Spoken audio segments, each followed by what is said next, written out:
It's the Daily 304's presentation of famous people, places, and events that shaped West Virginia. Welcome to the History Project. Today we take a look at George Washington and the Kanawha Tracts.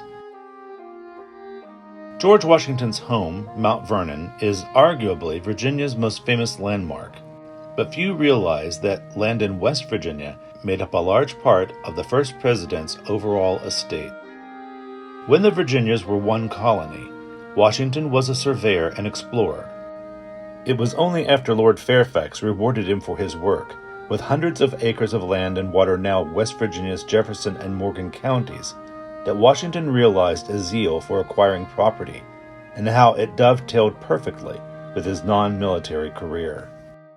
An emissary in the French and Indian War, Washington later worked to fulfill the promise made by colonial Virginia's Lieutenant Governor Dinwiddie that land in river valleys west of the Alleghenies be deeded to that war's veterans. Washington devoted 4 years to exploring the region and staked claims to 200,000 acres for the cause. He was careful to set aside for himself 15,000 acres along the Great Kanawha River in modern-day Mason County, and also acquired an additional 7,000 acres from his fellow veterans in modern-day Putnam County.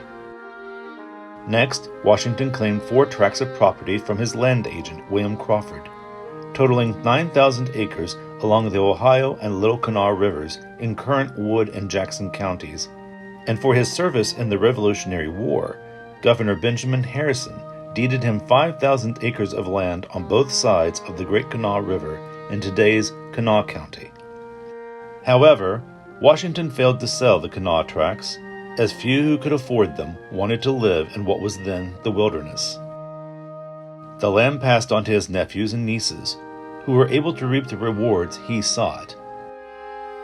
Today, these properties possess a rich heritage for the people who make them their home, keeping West Virginia forever linked to the father of our country.